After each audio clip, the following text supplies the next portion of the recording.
Hello everyone, how are you? So class 10th, we will start with our new chapter, new topic, which is capital. Right? Now capital means investment. Capital means a portion or an amount of money, right? Money which is required to combine all the three factors of production, that is your land, labor, okay, and your entrepreneur, right, and your entrepreneur, to combine all these three factors of production and bring it into bring it into motion, bring it into production and form something which is a conversion or transformation of raw materials into your finished or into your semi-finished products, right? So capital means investment, or capital means portion of money, amount of money which is required to combine all the three factors of production, that is your land, labor and entrepreneur, and to start with your production function, to start with your manufacturing process, right? So this is what your capital means. So capital, if in a very layman language, if you talk about, is money. Alright, it means money, it means the amount of money invested or which should be invested into your business activity. Right? Now if I read to you, capital is defined as the produced means of production. There are two important points, right? First is that it is produced by man and is not a gift of nature. Now one thing to remember is that capital is not a gift of nature, right? It is not a gift of nature. Means it is not provided free of cost by nature. You need to earn it, you need to generate it, you need to regenerate it, right? So it is produced by man, it is produced by man, and it is not a free gift of nature, right? It is not a free gift of nature. Then it is used as an input in producing other goods. Second thing, important thing is that it is used as an input. It is used as an input. Input means something which you put together to form a finished product or to form a final output. So that is what? That is your input. So capital is what? Capital is your input, because capital alone cannot do anything.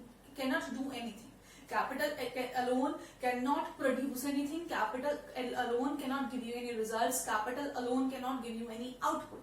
You need capital for output, but it is an input, because when you put or when you invest it into something, then only it will give you any result, then only it will give you any output, right? So these are what? This was the definition of capital, right? Then there are some characteristics of capital. Okay, so we will be doing the characteristics of capital.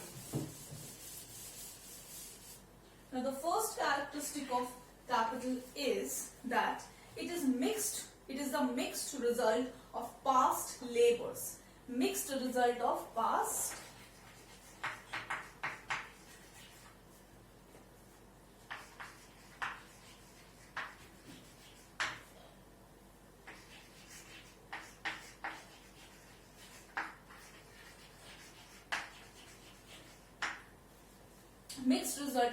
labor of workers working on natural resources.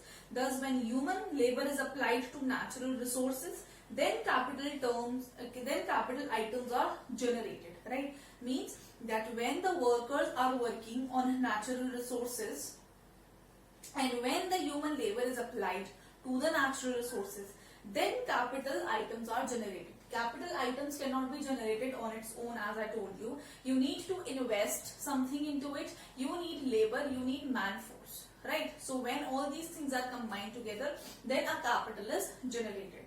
Second is capital is productive. Capital is productive. How it's productive? See, capital is productive means production can be increased to large extent if workers work with capital. If you have large amount of investment, if you have large amount of capital with you, you can increase your production. You can increase the size of your firm, you can increase the size of your production, you can increase your workforce, you can increase your labor, and then it can be productive, right? So you can make increments in your production process by making increment in your capital. Then is capital depreciates. Okay, it depreciates. See, depreciate means it goes down. Okay, depreciates means it goes down. If capital is generated again and again, it depreciates gradually. For example, if any machine is used for a considerable period, then it may not be suitable for further use due to depreciation. See, if you are using, if you purchased a refrigerator, okay, if you have purchased a refrigerator, after 5 years or after 10 years, you will see that its cooling will reduce. Okay, its cooling will reduce. It will function in the manner that it did. It will function in the manner that it did function at the first year. Okay, so its cooling will reduce, its functions will be reduced. It will not work in the manner that it was working 10 years before. So it is what it has depreciated. So capital also depreciates, right? Then we have is functions of capital. Now 3 functions we are going to do of capital.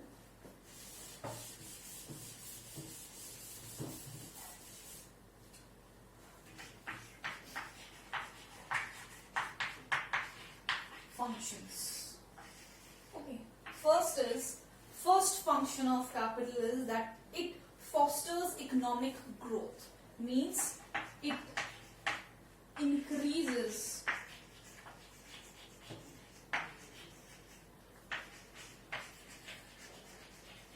economic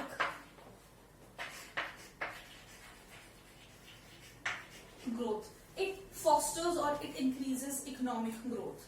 It aids the process of economic development by expanding the total amount of production and income in the country. If capital is not used in the production process, human labor will have to create the finished products with the help of natural resources. See, now it increases capital, increases economic development. How? Now capital will increase economic development because if more and more capital we have, we can add on more and more to our per capita income, to our national income, right? And when our national and per capita income will increase, so our economic development will gradually increase. So capital does fosters or capital does increases the economic development. Second is it keeps the production process uninterrupted. Okay, undisturbed.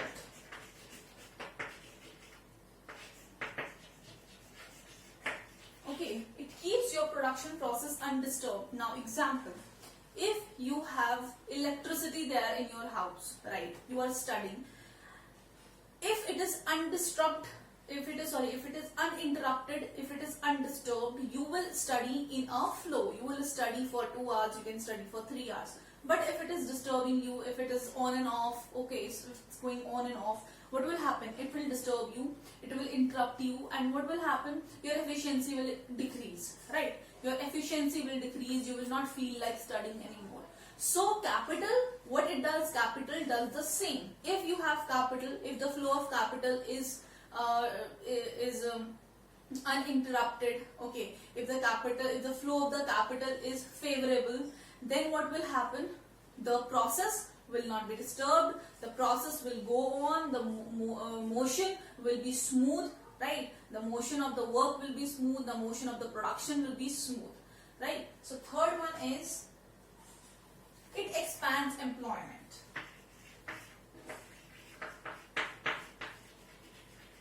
Expands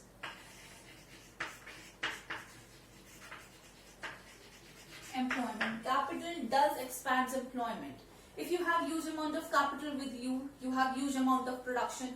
Huge amount of production means more people will be employed. When more people will be employed, you will give employment to a mass people, right? You will give mass employment. When you will give mass employment, people will earn, people will work, they will increase their level of standard, okay, they will increase their level of living.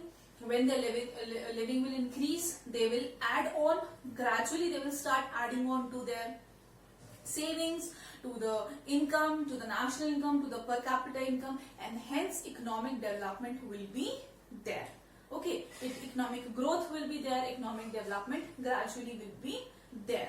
So these were the three functions of capital, that it increases economic growth, okay, it is responsible for the economic growth. Then it is undisturbed capital increases production. If the production is disturbed, efficiency will be decreased. If the capital flow is favorable, if the flow of the capital is favorable, the production process will be uninterrupted. Third is expands employment. Capital gives employment. How? Large capital, large firm or industry, large requirement of laborers or workers. You will give jobs to laborers, you will give jobs to workers, and when you will do this, gradually you will add on to the economic development, right? So this was what? This was our functions of capital, right? Then we have a few types of capital we have. So we'll be doing 3 or 4 types of capital.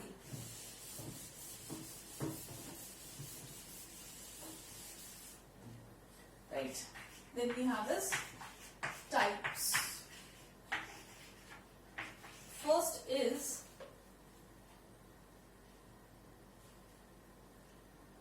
floating capital.